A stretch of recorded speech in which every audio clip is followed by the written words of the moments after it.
Hello everyone, welcome to the upsolving session of Code Forces round 968 due 2. तो हम लोग आज फर्स्ट 4 प्रॉब्लम सॉल्व करने वाले हैं. So before we start I would like to remind कि यार 5th सितंबर इज कमिंग, जहाँ पे हमारे चैनल की फर्स्ट एनिवर्सरी है एंड वी हैव डिसाइडेड कि हम एक Q&A सेशन होल्ड करने वाले हैं. So if you have any questions to ask me you can go in the community tab, और वहाँ पे पोस्ट है, वहाँ पे आप अपने क्वेश्चंस पूछ सकते हो. और एल्स इफ़ यू वांट आप इस वीडियो के भी कमेंट सेक्शन में अपने क्वेश्चंस पूछ सकते हो. So after the announcement of Q&A, let's start the problem. तो जो फर्स्ट प्रॉब्लम है ना, आई विल से कि यार take your time to read the problem. I will count to 5, हमारा ट्रेडिशन फॉलो करते हैं, and then I will start explaining what is the problem statement. So 1 2 3 4 and 5.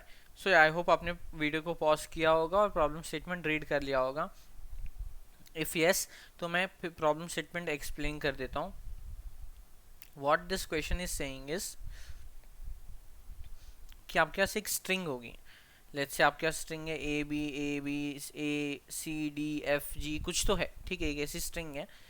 Now अब आपको क्या करना है, बताना है कि ये स्ट्रिंग गुड है या नहीं. A good string is a string जिसको आप 2 या 2 से ज़्यादा पार्ट में ब्रेक कर सकते हो, सच दैट पहला कैरेक्टर किसी भी पार्ट का, मतलब मान लो आपने 3 पार्ट में तोड़ा, तो पहला कैरेक्टर किसी भी पार्ट का वो दूसरे किसी पार्ट के लास्ट कैरेक्टर से सेम नहीं होना चाहिए. मतलब जैसे इस केस में देखो, मान लो हमने 3 पार्ट में तोड़ा है, तो ये इसके फर्स्ट पार्ट में क्या है ए, और सेकंड वाले के लास्ट पार्ट में क्या है पी, और थर्ड वाले के लास्ट पार्ट में क्या है डी, तो सेम नहीं है. फिर सेकंड वाले के इसमें क्या है सी, तो फिर फर्स्ट वाले के थर्ड वाले के लास्ट में क्या है डी, तो सेम नहीं है. सिमिलरली डी, तो इसके बाद कोई है ही नहीं जहाँ पे लास्ट वाला है. तो बेसिकली हमें क्या करना है, हमें ऐसे स्ट्रिंग को तोड़ के चेक करना है कि first character of any part should not be equal to the last character of any other part. ठीक है, तो अगर मैं इसको एक बहुत सिंपल वे में बोलूँ ना, तो यार ज़्यादा सोचते ही नहीं है, हमें 2 या 2 से ज़्यादा पार्ट में तोड़ना है ना, तो मैं बोल रहा हूँ ना सिर्फ 2 ही पार्ट में तोड़ते हैं इसको. What I am saying is इसको सिर्फ 2 ही पार्ट में तोड़ते हैं. ऐसा क्यों? सी, मान लो आपने इसको 3 पार्ट में तोड़ा, तब आपको क्या चेक करना पड़ेगा, ये वाला इससे सेम नहीं होना चाहिए, एंड इससे सेम नहीं होना चाहिए, एंड फिर ये वाला इससे सेम नहीं होना चाहिए. इतने सारे चेक्स है. पर मान लो आपने सेम ही स्ट्रिंग है, इंस्टेड ऑफ 3 पार्ट्स आपने इसको सिर्फ 2 पार्ट में तोड़ा है कहीं से भी, तब आपको सिर्फ क्या चेक करना है कि ये वाला जो है वो इससे सेम होना चाहिए, इससे नहीं सेम होना चाहिए. That's it. आपको और कोई भी चेक करने की ज़रूरत ही नहीं है. So you need to check less things. समझ में आया मैंने क्या बोला? अगर हम सिर्फ 2 पार्ट में तोड़ रहे हैं ना, अगर ये 3 पार्ट में तोड़े, तो हमें एक एक्स्ट्रा चेक लगाना पड़ेगा कि यार ये भी इससे इक्वल होना नहीं होना चाहिए, फिर ये वाला इससे नॉट इक्वल होना चाहिए. तो मैं क्या बोल रहा हूँ, हमेशा इसको 2 पार्ट में तोड़ते हैं एंड सिर्फ ये चेक कर लेते हैं कि फर्स्ट वाला और लास्ट वाला इक्वल है या नहीं. अगर इक्वल है तब तो कभी पॉसिबल नहीं होगा, क्योंकि आप जितने भी पार्ट में तोड़ लो, जितने भी पार्ट में तोड़ लो, लास्ट वाले पार्ट का तो लास्ट वाला कैरेक्टर यही रहेगा. तो अगर ये फर्स्ट वाले से इक्वल था तो कभी भी हमारा गुड स्ट्रिंग होगा ही नहीं, चाहे हम कितने भी पार्ट में तोड़ ले. समझ में आया? तो बेसिकली हमें सिर्फ क्या चेक करना है कि हम इसको 2 पार्ट में तोड़ रहे एज्यूम करेंगे, एंड सिर्फ हम चेक करेंगे कि पहला वाला और लास्ट वाला इक्वल है या नहीं है. अगर नहीं है तो yes it is a good string, अगर है तो it is not a good string. समझ में आया जो पार्ट मैंने यहाँ पे एक्सप्लेन किया? आई होप समझ में आया होगा. समझ में आया क्या?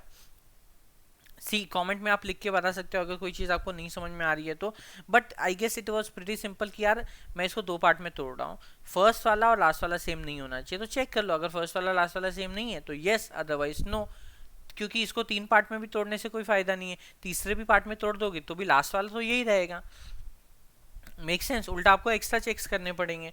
तो इस क्वेश्चन में हम सिंपली क्या करेंगे, वी विल जस्ट चेक कि पहला और लास्ट वाला कैरेक्टर सेम है या नहीं. अगर सेम है तो नो, अदरवाइज यस. तो अब इसको अगर कोड करें हम लोग, तो again I will be writing the code in CPP. You can try the same in Java. तो मैं सजेस्ट करूंगा कि यार पहले वीडियो को पॉज कर लो एंड ट्राई करो कि खुद से कोड लिखने का. If you are able to then great, otherwise if you are not able to then follow the solution. ठीक है, तो अभी मैंने बेसिक इनपुट्स जो भी लेने थे वो ले लिए, एन और स्ट्रिंग को इनपुट ले लिया है. अब मैंने क्या बोला, हम सिर्फ चेक करेंगे कि एस ऑफ 0 अगर एस ऑफ n-1 के इक्वल है, अगर ये इक्वल है तो हमारा आंसर क्या हो जाएगा, नो. अदरवाइज अगर ये इक्वल नहीं है तो हमारा आंसर क्या हो जाएगा, यस. That was it. बस इतना ही हमें करना है. तो अभी ये मैं सबमिट तो नहीं कर पाऊंगा एज ये system testing is going on. तो I can show you my code कि मैंने भी यहाँ पे कॉन्टेस्ट के टाइम पे सेम ही सॉल्यूशन डाला था. If you will see here, तो जस्ट चेक किया कि अगर इक्वल है तो no, otherwise yes. So this solution is accepted. So yeah this was about the first problem. I hope आपको समझ में आया होगा. If yes then please video को लाइक करो, चैनल को सब्सक्राइब करो and share it with your friends जो कि कोड फोर्सेस पे आप सॉल्विंग करते हैं. And again if you have not ask the question for your Q&A, तो कम्युनिटी टैब में पोस्ट है, आप वहाँ पे जाके पूछ सकते हो. If you want to support me financially, you can also become a channel of the member of a channel. वहाँ पे आपको नीचे ज्वाइन का बटन दिख जाएगा. You can join over there as well. So yeah, this was about the first problem. Let's meet in the second one. Thank you.